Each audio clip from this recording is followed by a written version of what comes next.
All right, we're back.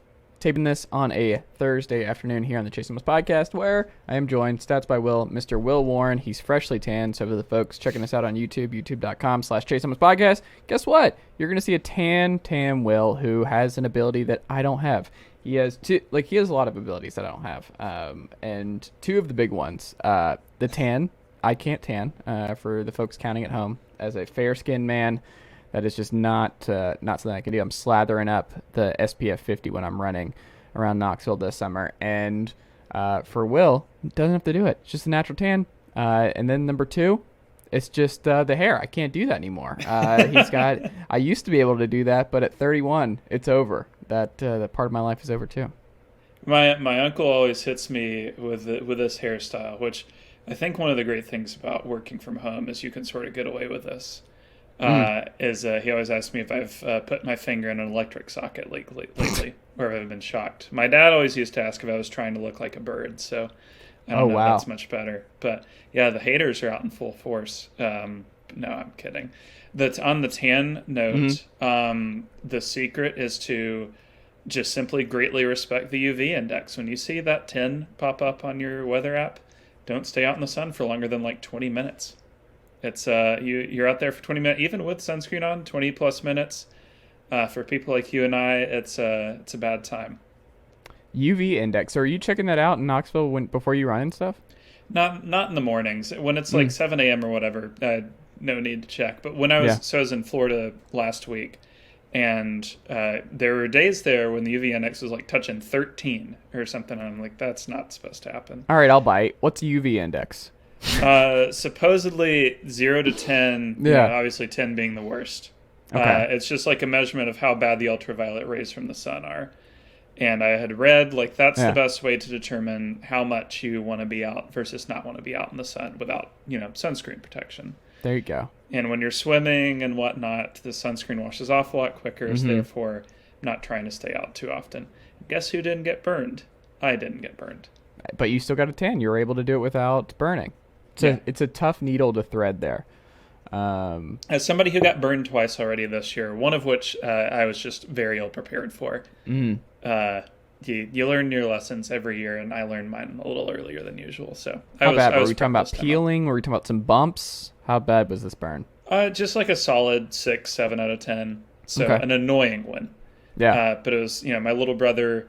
Little side note: my little brother is in the Rocket Club at UT, which is a fancy way of he builds rockets and shoots them off. Oh. Yeah, he's way smarter than me. I'm an idiot compared to him. So he's an engineer. Yeah, he's an aerospace engineer. Oh, wow. So he's just like Josh Dobbin it over here. Yeah, or Luke Lipchus. Oh, there you go. I forgot he was too. Is he? Yeah, he was, because they kept it was in the same realm of like Dobbs and then like Denard Robinson not tying his shoes that it got mentioned every single time. Yeah. Or it's like, oh, I can't believe he's an aerospace engineer. And it's like, well, okay, everybody's got a major. Yeah. Nobody talks about me being an English major. Hold on. We respect Josh Dobbs in this podcast as a friend of Josh Dobbs. So you get we're pro Josh Dobbs on this platform. Fair enough. But I think he actually has a club. He has a clothing line that's like Astro something now. It's working. He spun it off into a clothing business. Think about how much he could have made on NIL while at UT off of that. Because, he was for... Yeah. I would argue a year and a half, if not 2 full years, the most popular athlete on campus. Or at least it was either him or Kamara. Like, it was... But Kamara was more year 2. Dobbs was, pretty sustained both years, high popularity, even when... Derek Barnett. Yeah. Fun fact, Derek Barnett, the last Tennessee Volunteer to actually go in the first round in the NFL draft. That's a streak that I'm assuming is not going to be broken maybe next year. I don't know about Hooker. It might get broken next year. Tillman, we'll see. He's our best hope this upcoming year, but, we'll see. It's not Hooker? No. See, I admit I don't really follow this stuff. No. So Hooker and Stetson are look, I love Hendon, and I'm excited for this season for him, but no, he's like a 4th, 5th, maybe not even drafted kind of guy. He's above Stetson, but he's in that range where it's like all-time great college career, great college quarterback, but I don't think he'll be an early pick in the NFL draft. Seems like that's not Speaking of guys who are going to make a ton off of NIL, I assume Stetson is one. I don't know, but like, what is what you could just do so much unless the USPS steps in to create a mailman line. But that's And the he has, thing. like, That's a personalized government. mailman That's not. shirts. It's not private. That's a public entity, sir. That is a. How does that work? So why don't they sponsor him? I don't know. I don't know how all of that works, to be completely honest. I just see it pop up, and I see the deals are being made, and I'm just like, huh. I don't think anyone actually has like a good read, and I feel like you can only have a good read on one particular program because every NIL collective is different, and everybody's doing different stuff. So it's the wild, wild west. So it's like, oh, I understand how NIL is working. You can know how Spire Sports is working, maybe, but I mean, what Louisville's doing is completely different. What Iowa's doing is different. Like, it's just, I don't know, man. It's a wild, wild time at the moment. I would love to have enough disposable income to sponsor like an end of the bench basketball player for UT to be really into the website and to like retweet it. You retweet every article, you share, and you're like, this guy's really smart. Even if you believe I'm an idiot, it's okay. But if it was like walk on like Brock Jancic, that would be the perfect guy to be the flagship personality for the site. Because I can't. I'm not exciting. Well, I need Zakai to be mine, like where it's just one of those, because we've seen each other on campus so many times that he's like, hey, if I just like retweet some of your stuff, will you stop staring at me or like making eye contact? It's not my fault, man. I swear. And it's like a running gag where I'm like, it's just the weirdest thing that I see Zakai Ziegler more than any other player on campus all the time. It's really strange. And you know, it's also thing. I wonder how it's like for big time college athletes where like, and I like just because I work in the Hodges Library a lot, that's where I'm going to go after this. And you just see like by Stokely, you'll see some kids walking around, like clearly athletes and that kind of thing. And I just wonder because people slow down. I see other cars and I see other people who are walking by, like to just like always be aware that someone's staring at you at any point when you're walking around campus has got to be a little unsettling after a while. I don't think I would like all the attention, but I guess you just have to deal with it, right? That's not me. Like, I'm not an attention guy. No matter how big this pod and my writing and everything else gets, man, no attention. Like, I'm a recluse. I got the fiance. I got the dog. I'm good. I don't do well. Like, if I had the one superpower, I'm wearing the invisibility cloak from Harry Potter. Like, that's my jam. Like, I don't want it. I'm not a front-facing person. Like, for instance, here's a good thing. And we'll talk basketball in a second. Because that is ostensibly what the show's about. Ostensibly. That's the key there. We had a new neighbor move in this week, or this past week, and I am not. So we've talked about this, but like I'm a huge introvert, and I think that's misconstrued in a lot of settings where if people meet me, they're like, "Oh, you do a pod, so you're an extrovert." Very much not the case, and I didn't know what to do because I didn't really want to have the stop and chat and like introduce myself and all that kind of stuff. I was like, we don't have to do this. The fiance is amazing at this. That's her role. Like part of the reason, one of the many, many reasons I love her is that she is so good at all of that stuff where I can just put like, she's the forward facing person, bubbly, smiles, awesome person. I am just not that guy where I've got the headphones on or I don't really want to engage in the small talk. And it's like, we're not going to be friends. We're not going to see each other. Just don't, I don't know, just be courteous, be not loud, and we're good. I don't need to connect with my neighbors. And we made eye contact when she moved in as I was going into the house and she was going in. And I did this like half wave where I was like, I'm not turning around and like making him, I don't know what I'm supposed to do here. So I was like kind of overwhelmed. So I just was like, and then I moved into the house. And then later my fiance met her and was like, yeah, I saw your fiance. He kind of did like a wave. I don't know what was going on. And she's like, that sounds like him. He's not gonna do that. He's not gonna introduce himself. That's probably not how that works. And she was like, yeah, he didn't really know what to do, and I could see that he didn't know what to do. So there you go. That's me. I'm big on the friendly slight wave at somebody. Well, see, with men, it's easy. Men, you can literally just do the eye where you're just like, that was amazing, or that's all you've got to do and keep moving. But it doesn't always work. I don't know of a way of transitioning to FSU basketball from this, Will. I was doing my best as I was talking there to think of a transition. Something you can do, you can wave goodbye to Kentucky, who lost in the round of 64 to St. Peter's, a 15 seed this past year. just as a reminder to everyone that happened. Wow. And now you're into basketball. There you go. What was your favorite Shaden Sharp moment at UK this past year? The one where all of their fans thought he would play. But the follow-up will be him probably getting picked like 7th or 8th tonight. I don't know. That could be a nice cold take if he unfortunately falls. Are you a watch the draft live person? Yes and no. This year I'll be out and about during it, so probably not the first few picks. But are you going to check your phone, or are you going to keep that going as it's going on? I will check. Wait, you can't. That's cheating based on what you're doing. You can't have your phone out, sir. That's true. Well, they'll have it on at the bar, but frankly, my interest in it is just like I will watch for the Pistons, and then I'll watch see where Kennedy Chandler gets picked, and after that point, I'm turning it off and going to bed. Because I don't know, back end of the first round picks, they do work out from time to time, but they don't really get me going as a viewing experience. So, and I'm not immediate. There's not like many immediately, emotional interest stories coming to mind for those back of the first round picks. They're probably out there, and I just don't know about them. Because those are ones that will like the Tom Rinaldi specials. Those are the ones that keep me interested. Well, he's not there anymore. He's at Fox. It's true. And I don't feel like Stephen A. Smith is going to deliver a Tom Rinaldi special. I don't know. I also don't really know if I love, like, the NFL draft does this more than any other league, where it's just like they really want to reemphasize, man, this was a rough childhood, or this was a rough situation on the greatest day of this kid's life. And you're like, hey, but here's all the awful things that have happened and transpired. Yes. That's why players fall. It's not because it's so like Malik Willis didn't fall to the 3rd round because he was a bad quarterback. It's because he didn't have a story that could sell at pick 24. By all accounts, really great kid, Malik Willis. I think I'm rooting for him, man. Have I ever seen him play? No, but you weren't grinding the Liberty tape. No, I'm not grinding much. He was a beast Liberty. at Roswell, man. Like back in the home state, he was a really good player. Really, really good player.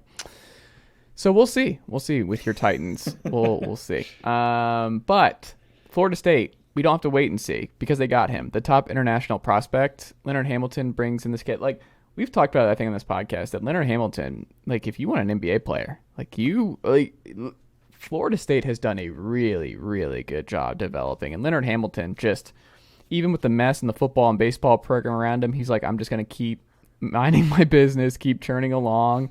And Florida State still finding kids and developing kids and still running a really great program. But what do you make of their big international signing from a couple weeks ago? It's exciting. I think I'm going to be the first to admit I barely follow international basketball at all, which is probably a bad thing on my end. Well, you need to be prepared for Victor next year. The French I know kid. of Victor very well, but like these types, not as much. I would honestly have more insight on an 18-year-old soccer player for Real Madrid than I do this 18-year-old basketball player for Real Madrid. But Baba O'Reilly Miller, that's what I'm going with. I'm just kidding. No, Baba Miller. The draft people I follow and generally trust seem to think FSU just got a huge steal. Yep. Because guys like this are really hard to find much of info on, like the 247 or On3 or even not rivals, but ESPN type sites. Because international scouting is pretty difficult to nail consistently. The competition is just different. The way camps are run are different, and the way like a basketball player's lifestyle overseas is just a lot different than it is in the States, even versus Canada. So a lot of sites will just not really cover it unless that player is going to be a surefire elite number 1 pick type of thing. And so the amount of scouting info you can get out there on this guy that's not from NBA types is pretty minimal. But the ones I know of seem to think this guy is underrated, potential first rounder, which would again add to FSU's list of first rounders from the last few years. And if he's as good as they're claiming, Florida State's for sure getting back in the NCAA tournament, and reasonably could be like a top 35, even top 30 team. I think that they're being underrated on projection sites, Florida State as a whole. Because Torvik has them 71st for now, and I think part of that is Miller's not really rated all that highly on these sites, whereas like I've said, the guys I know of who really do follow international basketball think he's significantly above his sort of projected rating. But at the same time, FSU didn't have a full-strength lineup after January 11th last year, and they went from 46th on Ken Palm that day to 101st by the end of the year. And it's really, I mean, I don't think that they were ever going to be perfect last year because they really weren't very good for much of any stretch of last season. But not having a full-strength lineup when you were a top 50 team, I mean, that season could have been a bit different had injuries not torn it apart. So if they can get some better injury luck, and also I forgot to mention, because I just saw it in my notes, they cycled through 13 different starting lineups by the end of the year. That's wild.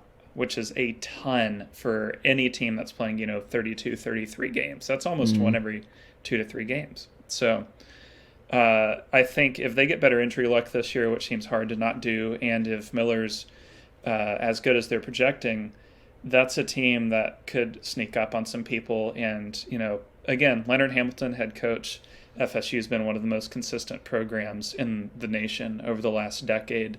It wouldn't shock me at all if we're looking at the next bracket 9 months from now and you see, 6 or 7 seed FSU ready to make another little mini run in March. I would agree. I would buy some over-under stock on FSU, folks. That's a pretty safe one. Leonard Hamilton and developing and not having the season from hell in back-to-back years. I'd buy a lot of FSU stock going into next year. And I just can't picture Caleb Mills being as bad as he was last year again, because he was so good at Houston. And it's not like Leonard Hamilton is a worse coach than Kelvin. Yeah, I would say Kelvin is maybe a little better, but Leonard's really good. It's not like the situation cratered for him. So I would bet on a bounce back there too. Yeah, I'm buying in on FSU. There you go. Parrish had a big piece on big men returning to college, if this is going to be a trend. I mean, with Oscar Shibwe, you got Baycott, you got a lot of dudes coming back who, I mean, look at Kofi at Illinois, and you go up and down the list of, like, a lot of the premier big men in college basketball, and it's like, well, I mean, Garza is another one where there's just college basketball has evolved a lot. Like, they are a lot more teams play like Nate Oates style than they do not. And what that means is the big men that you've kind of like the Sean Mays of the world and those kind of guys where they dominated things are just, it's not the case for most programs anymore. That's just not how the style has evolved. And like, that's just how it is. Now, we also have seen that when you do have that guy who still plays that early 2000s basketball, most rosters don't have anyone who can do anything with that person. Like Oscar Tshiebwe could do whatever he wanted for most when he wasn't playing Tennessee this past season. And you go up and down the list, a lot of dudes are kind of like that, where Baycott had, 20-something boards in the title game, and, like, it's just an absolute beast at the collegiate level. Like, he is a 4th or 5th big, 3rd big maybe on an NBA squad, and he'll play for a while and maybe can be somewhat of a long-term fixture in the league, but like it's ultimately this is as good as it's going to get for a lot of these guys. And with NIL and how much money they're able to bring in, I do think this is a trend, as Gary outlined in the piece, that isn't going anywhere. And I think you're going to see a lot of junior and senior bigs and really, really good bigs who stick around for longer than the guards, like the Kennedy Chandlers of the world and guys like that who leave.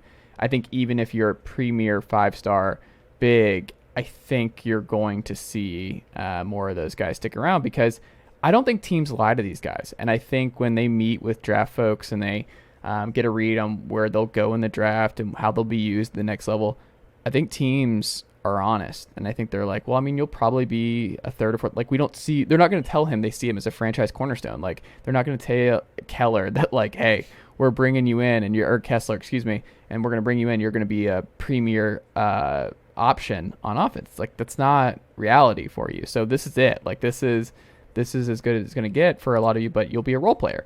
And if you don't want to be a role player and you can make some good money, you might as well just stick around for a little bit longer. And of course, the fear of injury and that sort of thing is also a part of this, but I don't know. I think this is where college basketball is going. What do you think? Well, I mean, when I read the piece, frankly, it could have been written 3 years ago. Okay. This is not really new. That's the direction the NBA has been headed for a bit. Mm-hmm. That being said, I think the choice is made a lot easier for these kids by NIL, right? Because Shibwe comes back, and correct me if I'm wrong, the NIL deal for him was something that was rumored or maybe confirmed, who knows, to be around $2 million, right? I believe so, yes. And I mean, I like Sheboy a lot. I don't think Sheboy might not make $2 million in his NBA career. It's just the way it is.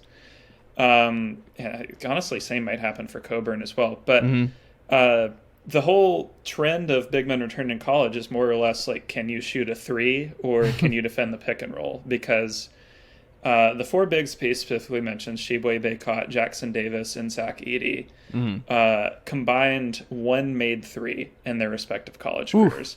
And that is Jackson Davis. He made one last year. So good for him, honestly. I would also say on a scale of 1 to 10, Jackson Davis may be excluded because I think he's a little more mobile. But like Sheboy, Baycott, and Edey, if you get those guys like 19 feet from the basket, I'm not going to guess they're going to recover very well at the basket. If they do, they're fouling you. And they're always going to play drop coverage and pick and roll. So that's why they're all back in the same uniforms. As like you said, these guys were just never going to be picked high. So it's not a shocker that they're coming back. But I think that there's a difference between those guys and Mark Williams. Like, Mark Williams could be the Robert Williams of the world. Like, he's long enough. And, like, his wingspan's ridiculous. Like, that's the other part of it. He leaps a lot better. So those kind of guys are going to keep going after one. Like, those are the guys who you could start on a contending team and play important playoff games. Jalen Duren, too. I would be remiss if I didn't mention him. Yeah. But he's a huge wild card. Yeah. But I think for these dudes, it's... And I don't think that basketball inherently is going to stop making players like this. You know, you don't want to envision it as like create a player from an NBA game necessarily, but there will more or less always be 7 foot, 260 pound centers in basketball that likely can't shoot beyond 10 to 15 feet and are likely slow. But against most of their opponents, they're going to whip them because they are bigger and have much better post moves and get fouled a lot. So there's always going to be a space for those guys. And I think because, I mean, I'm a bit of a softie at heart for that type. And because it's what I grew up watching, And so I think it's good on a net value for college basketball for those guys to keep coming back, especially Sheboy, who's just very easy to root for.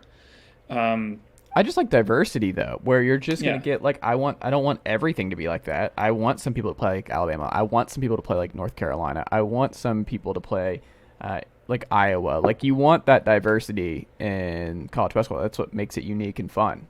And I think that still is going to exist. And, with the NBA in mind, frankly, this could be a hot take. I thought these most recent NBA playoffs were the most boring the league has produced in years. A lot of blowouts. But, I mean... And you don't want to sound like a cranky old man necessarily, but the diversity of styles feels smaller than it has in a long time. A lot of people are playing Golden State basketball, which is okay because Golden State wins a lot of championships. But when everybody wants to play the same style, it's just not terribly exciting as a viewer, which is why, do I prefer watching Alabama over Virginia if they have the same, efficiency of offense? Of course I do. But... should there be space for both in the college game? Absolutely. And I think that's part of this is, having 360 teams versus 30. But part of this is also there's just a greater diversity of archetype that will work in college versus NBA right now. And so, I think you could twist it into being a trend of sorts, but I think it's just like that's sort of status quo over the last few years. And, the Sheboys and Edys of the world are going to keep coming back because college is kind of the last place they can really dominate before you sort of get the culture shock of like, oh, everybody in the NBA is crazy athletic. Yeah, for sure. This was something interesting. So I think we need to keep an eye on this. And we've talked about this where I think the SEC, if they're not there yet, they're going to be the unanimous best basketball conference next year or the year after. It's just, I think the programs that we were most concerned about last year are getting better and made good hires this offseason. We're like, I think Georgia will be better. I think LSU, we'll see, because they are replacing their whole team. They're the biggest wild card. I have no idea what to make of LSU with McMahon in year one. But one program that I think is under the radar right now that Tennessee fans know all too well with Quanzo Martin being at Mizzou for the last couple of years, he gets fired, and they bring in Dennis Gates, who has been a hot commodity among coaching circles and just kind of like this rising star at Cleveland State for years. And he never jumped at a job. and then he takes the Mizzou job. And then you look at what he's already building. You look at what he's done in the portal. You look at just where this Mizzou team could be. Isaiah Mosley's pretty big for Mizzou, and I think that's just not something that people are going to be ready for yet. But folks, it's June 23rd, and I would keep an eye on Mizzou being a much better basketball team and potentially a tournament team next year. And I don't think people are going to expect that. Like, what do you make of Mosely at Mizzou, and are you pretty optimistic about what Gates is doing? I am, yeah. I mean, I think they're going to be improved for sure. I am really interested to see sort of how that all gels together. So Bart Torvik has this thing called transfer points. Yeah. Where my understanding of it is more or less every player is turned into a total statistical value. Sorry about that. It's a tough one. 0 to 100. So, like, I don't know if that's exactly right, but if you use that as the formula, so, like, think of the Zion Duke year, that would be 100. Yeah. So that's the top of the top. Last year's top team was Texas at, like, 420. Missouri sits at 568 transfer points, which is far and away the highest I've ever seen. They have completely remade the roster, which makes me feel like nothing about last season is applicable to this upcoming season at all for them. They do return, like Kobe Brown is back and a couple of bench pieces are, but it's looking like about 24% of the minutes are returning as well as scoring. And I mean, that just, you can't really pull much from what was a bad team last year. I think the roster they've assembled until further notice is what I would call like a bubbly team, where it's like, I feel like within reason, the most likely outcome is they're somewhere between 40th and 60th or so in KenPom next year, which is that bubble range of like, you're somewhere between a 10 and 12 seed. Maybe you're in the first four, maybe you're not, maybe you're in the NIT. But they're going to be a lot improved, and I think the biggest shock is going to be how much better they are offensively. Because Mosely can score really well. Kobe Brown, I thought, was underrated. He did a lot in a bad situation. Mohamed Diarra, who is a really interesting player, comes over. Sean East transfers there. They've got some pieces that I'm really curious to see come together. On surface, or at least on paper, I think their defense is going to be quite bad. So it'll be interesting to see, for once, if Missouri can sort of outscore themselves, which hasn't happened since they had Frank Haith, which is also the last time they were interesting in any way. So I'm very excited to actually watch Missouri, which feels weird to say. But yeah, I think until I have a reason to believe otherwise, that's a team that I'm curious about in terms of, if a couple things break right, they could bounce right back into the tournament after one of the worst years they've ever had. I would say the two teams, like one in the East and one in the West, of who's most likely to have a bounce back and be a dangerous team. It's Mizzou in the East, and I think it's Bama in the West. I'm actually writing about Bama's additions, and like they did really well in the portal. They're keeping their last scholarship open. NATO said, and this is something that I think is cool that I think a lot of coaches are adopting, which is that like, as great as the portal is and as player-friendly as it is, I think coaches could take advantage of it where they just lie to these kids and tell them, oh, if you come here, you'll play and blah, blah, blah. And we'll talk about why this is important in just a second. Where, like, Nate's just like, no, we're good. Unless you're, like, a difference maker. I don't want to lie to a kid and bring him in and him just not play and not have the minutes and just make a bad choice like that.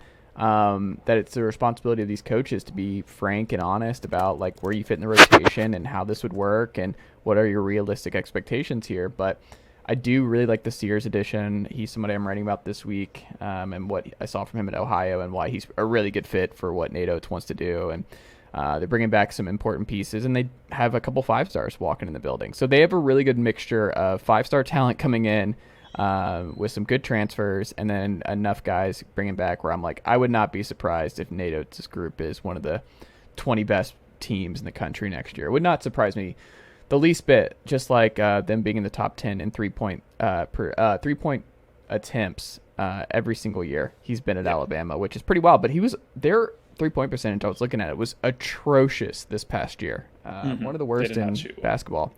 But yeah, so I don't know, those two I'm in on. But speaking of that, there was a really good piece about the portal over in The Athletic from a few weeks ago by CJ Moore and Kyle Tucker. And it looked at, and this is something that we were waiting on. Remember how we've talked about on this podcast where it's like people who freak out about the portal and freak out about the rapid movement and changes in college sports. It's like eventually there's going to be data. Eventually there's going to be stuff that programs can use and show kids where it's like, okay, now it's not the Wild Wild West anymore. Like we can show you what a mid-major usually does at a high major now. We can show you if you leave where your minutes could go, what your situation could look like. Because if you, as special as you might think you are or whatever, it's like, here's the reality. Here are the numbers, and here's what they're saying. Like, we now have a bunch of kids who've made this jump either to the Power 5 or to the high majors, from the mid-majors, or vice versa, and here's the results thus far. And the results have been, if you are a mid-major guy and you go to the high major, your minutes get cut significantly, and your usage gets cut, and that's just part of the deal. So do you want to be a Damian Lillard, CJ McCollum type at a low major, mid-major, or like a Yuri Collins who stays where he is? Or do you want to take the risk on going to a bigger pond where now the numbers show, chances are you're not going to be featured the same way. Chances are you're not going to get the same minutes. Like, it's just a different environment. And it's, generally speaking, to this point, something where portal kids do not have the same opportunity at their next stop. And I think part of that is because when you talk to these coaches, it takes time to get acclimated. It takes time for coaches to trust you. It takes time to, just build that foundation. And when you're a transfer, it's just really hard when you have freshmen coming in, talented freshmen coming in, and guys who've been in the program for a couple of years. Those coaches are going to tend to trust those guys more. Like, he is going to have to earn Rick Barnes' trust. Like, we are excited about him, but like, he's still going to have to work his way into that rotation and earn that trust. So I don't know. He still took a risk making the jump, and we'll see what his minutes look like and everything else. But what did you make of the piece, and is that kind of where you're at?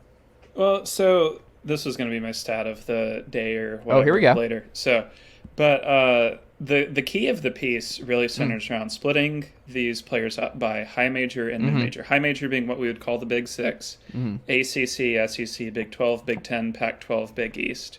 And then everybody else. Mid-major, so it also does helpfully separate to mid-major plus, which is, American Athletic, Mountain West, Atlantic 10.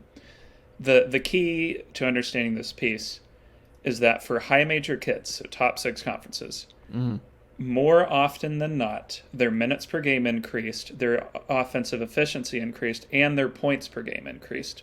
For everyone else, everyone at those 7 through 31 conferences, even including the top end ones, everything went down. Even the kids from the AAC, Mountain West, Atlantic 10, their efficiency did go up, but their points per game went considerably down on the whole. So, they went from being, say, the number 1 or even second banana at their school to being like the 5th option. And I want to be kind to our mid-major friends because I really like watching your basketball. It's probably the purest form of the sport at this point. But the high major conferences are known as the high major conferences for a reason. That's where the majority of the talent goes. That's where the most of the best coaches are, really. And that's where most of the best recruiters are. Their average high major transfer is simply more likely to be a more well-rounded, better player than your average Atlantic 10 transfer. And this piece lines up pretty well with that. It's really useful for illustrating that, say you get somebody from, Louisiana Tech who averages 17 points a game. The odds of them being X player who averages 17 points a game at Texas A&M are way lower.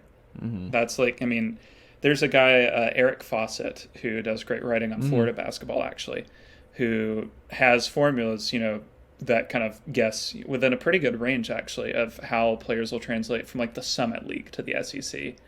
And almost as a whole, everybody goes down. And now we have data after a couple of years to show that this is real. And, unfortunately, that's the way it's going to be. And, does this help temper expectations for people transferring from like the Southern Conference? Probably. But I think more importantly, if players see this, they might be more willing to stay at their mid-major school versus transfer up. But again, You have to factor in NIL. You have to factor in visibility because, I mean, say you're playing, even if you're like the sixth man at Arkansas, you're just going to be on TV a heck of a lot more than if you were number 1 or number 2 at UAB. Yeah. So it's a hard question to crack. We have good data on it now to show that your odds are just a lot better if you're from one of the big 6, but there's still reasons to transfer, I suppose. That's true. What about Tennessee? Do we have any new Tennessee notes that you wanted to mention here? Kenny Chandler, late first round tonight. We're taping this before the NBA draft. It looks like he's going to be just outside the lottery. I really want him to fall to the Grizzlies just because I think he and Ja together would be really fun. Okay. But I don't know if that would necessarily be the best situation for him. The Spurs could be a good landing spot too. I think that would be nice. Yeah. But I don't know. As long as he goes in the first round, I'd be happy. But the team-wise, I don't really know of anything new. I know that there are, some games being announced here and there. Texas at home, since we like to record last. Yeah, Texas at home, which will, frankly, hopefully be a much more watchable game this time out. Last year's was one of somehow did not manage to be Tennessee's least watchable game of the year, which is a minor victory. Wait, what do you think the least watchable was? Oh, Texas Tech for sure. Disgusting affair. Ole Miss came really close though. That was a pretty bad game. Villanova's pretty crushing. I wanted to turn that one off for a while. That one was a tough one to get to the end. Yeah. But I mean, nothing really new. I do really wish Tennessee would find another option at point guard just to help out Ziegler a little more and potentially B.J. Edwards as well. Do you think he's going to start?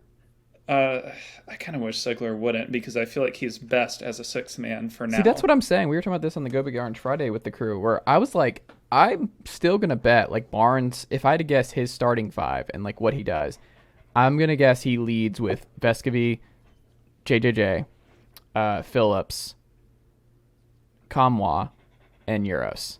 Ugh. I think he starts big and then progressively shifts. I think by the end of the year, Phillips is the 5. Yeah, like I'm not kidding. Like I think that if I was a betting man, and I am very much not, I would guess that's how Barnes starts. Because I don't think he wants to use Ziegler as a lead guard, right? Like he's just so good off the bench that I don't know, man. I would be nervous about it. And that size, the defense with that starting 5 would be pretty crazy. Shooting and scoring problem, but I don't think it would be a huge deal if Ziegler's off the bench because I think we all know like more often than and probably like 90% of the time he'd close games out. So it's really more about like as long as he's in the closing 5, it's not a huge deal. But we don't know. The closing 5 is going to shift. I think that's another thing you got to remember is that like there's not going to be a good answer here because if Phillips on the wing with Josiah Jordan-James and Vescovy, like we know those 3 are going to close. Like I don't see any way those 3 don't close. But then it makes it complicated for the Zieglers and the Keys of the world, where maybe it's just who has it that particular night. That's the closer, but I don't know. I think who closes is very much up in the air, where I think it'll just be matchup based and how the game's going. But it's a good problem to have, where you have a lot of different options that you could throw out to close. But I think Barnes starts big. That's his thing. I hope not, but we'll see. I would also say in a non-basketball, well, I guess kind of a basketball note, it was, I know the season's over, everybody's sad, etc. But it was pretty cool to see the basketball team's embrace of the baseball team. Saw him there a lot. I don't feel, so I was a student 2011 to 2015. And obviously baseball was a lot different then than it is now with Serrano in charge. But I do not remember, I don't feel like I ever saw basketball players at baseball games or really much of like program to program support. Whereas now it seems like Tennessee's basketball program can be found pretty often at other sporting events, and the same goes for like football players or baseball players come into basketball games. Or like softball too. So I think it just seems, and this is very secondhand. I don't really know anything on this, but it seems like the overall camaraderie from program to program is just better than it was when I was on campus. Yeah. I think so, and I think NIL has also helped here, where jerseys are getting moved and you want to move merch and stuff like that, so you want to be more in the community and that sort of thing. But it's also, I think they enjoy just taking photos with fans and interacting with fans, and if you're in the off-season, like Ziegler and Triple J were at a lot of games this past year. Meshack was there a couple times, but Yeah, I mean, it is cool. And it's also just cool for the kids. Like, those kids are just like, to see on their faces where they realize, oh, that's the guy from basketball that I like. And then just want to get a picture and just their face light up. But they're like, I wasn't expecting to see him. They just see these guys as superheroes. And I think a lot of Tennessee guys just get it. We have a really likable bunch all across the board. Which is, it's nice to have that. Mm-hmm. So. Absolutely. Pour one out for the Notre Dame Fighting Irish.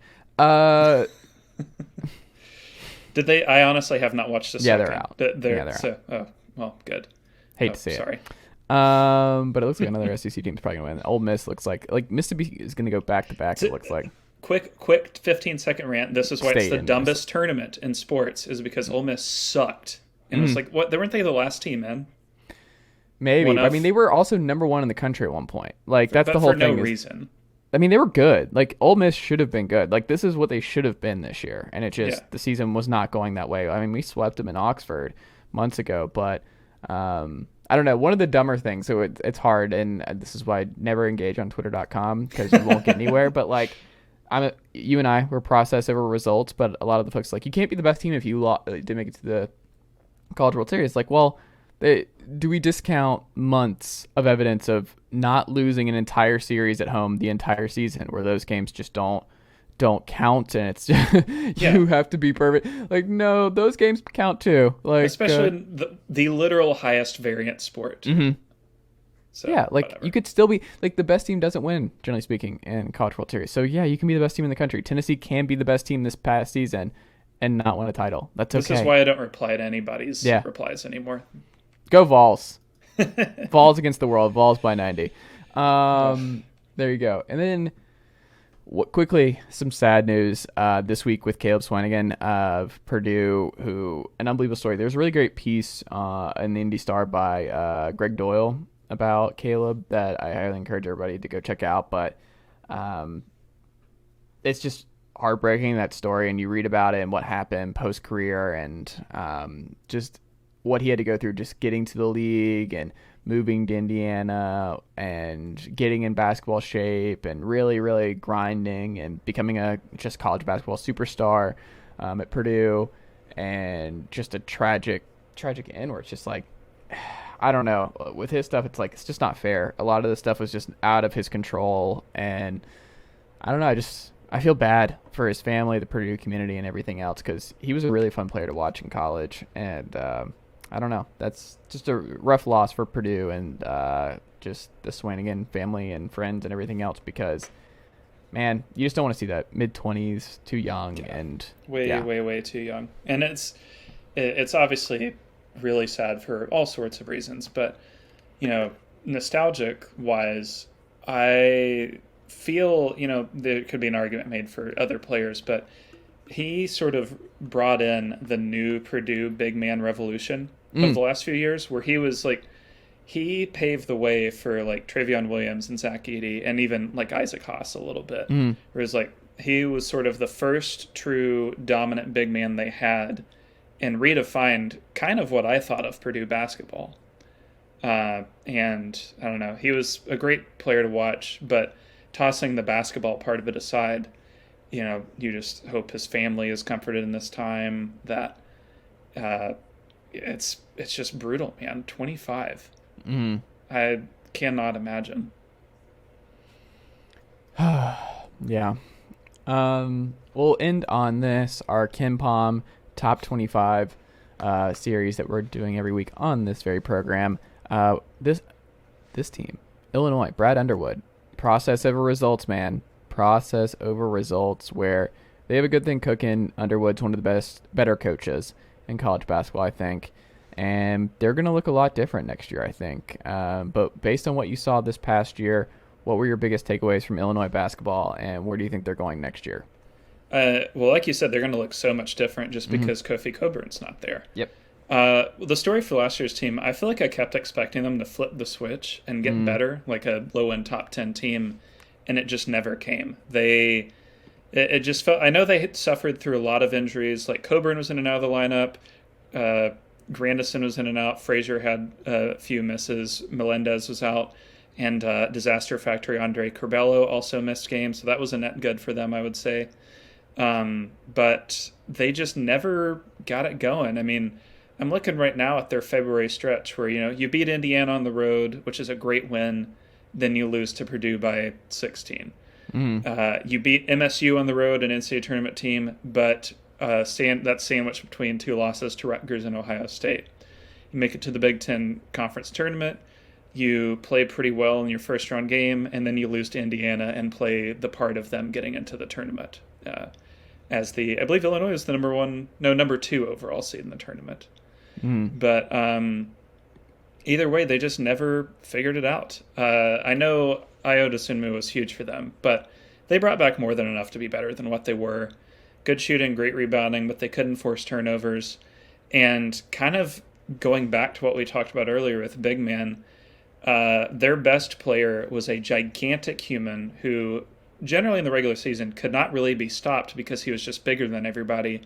But when you're in one-off scenario where the entire game plan is built around exploiting the fact that he's slow and is more or less just big, it's kind of hard to make that work for a long stretch of time unless you have great scoring to go with it, and they didn't in March. Coburn was a lot like how you would talk about Rudy Gobert or somebody, where everybody agrees that he's one of the best players out there in the regular season. But when it comes to March and you're able to exploit things a little bit more with one-on-one matchups, it just didn't work out quite as well. So I want to see, what happens with life after Coburn and Curbelo and a lot of guys being gone. They have some really interesting pieces, Terrence Shannon being the biggest one to me. Yeah. I want to see how that works. Matthew Mayer from Baylor, of course. And then Sky Clark and Ty Rogers. Those are two pretty interesting pieces to have on board. Shooting, I think, is going to be a little bit of a problem for them. They don't project to have much of it, but they should be better defensively, and they really should be a hair better on the whole. I would not be surprised to look up in March and see them as a 4 or 5 seed again. And it's, like we said, process over results. If you just do this exact thing over and over where you're consistently top 15, 1 year it's going to work. And really, I think all Illinois fans seem to want at this point is a Sweet 16 bid. If you're top 15 over and over, eventually you're going to make the Sweet 16. I think they're going to be one of the better programs this year. I think they're going to be. Do you think this is what's interesting? It's like, because they're going to look so different. Do you think this is a roster that is better equipped for a deep March run than what he said? Okay. Yeah, I think I wouldn't be surprised if they struggle a little bit to start the year, just because they literally returned 15% of their scoring. Transfer heavy teams have worked earlier in the year. It's not like a shocker when it happens, but in general, you're kind of expecting a little bit of a transition period, especially since practice isn't as long as it used to be. And it wouldn't surprise me if, say, like mid-January is really where it starts to click. And then when you get to March and say, like they're a 4 or 5 seed, it wouldn't surprise me if they're the 4 or 5 seed, the 12 seed really dreads drawing. Okay. Who do you think is the highest usage guy on offense next year in Illinois? It really could be Sky Clark. If the reports of what he is as a high school player are true, he could go right in there and be the number 1 alpha dog. Just like it would be a Kennedy Chandler type of situation where it's a smaller guard, just automatically is the main option. You could also make a little bet on Matthew Mayer. I don't think Shannon is really built to be a number 1, but Mayer could be in the right situation, and this might be the right situation for him. I don't know. We'll see. I think this is pretty good. Speaking of, did you see, who would you guess Bart Torvik has as the highest offensive usage guy for Tennessee this year? Have you already looked, or do you not know? The best thing last year is that it was Fulkerson, but I do not know. I would guess probably Vescovy. I'll give you one more guess. It honestly might be Tyreek Key because of how the mid-major thing works. It is Tyreek Key. Yeah, it's not going to happen. Yeah. Refer back to our transfer talk earlier. He will be useful off the bench. Also, you can make a little case for Julian Phillips, highest usage. What we saw from Keon and Barnes 2 years ago, I don't know if that's how that's going to go. I don't know. It seems like he's more comfortable with the traditional point guards leading the charge and initiating the offense. It just doesn't seem like the point forward thing is still going to be much of a thing. And I wanted that a lot with Keon, where I just felt like Keon could have done a lot more. But it was also a COVID year, weird stuff. I don't know. That's a big what if. The Jaden Springer Keon team is a big what if that's not a COVID year and they are healthy. And I don't know. That's a big what if. Will, that's all I've got, sir.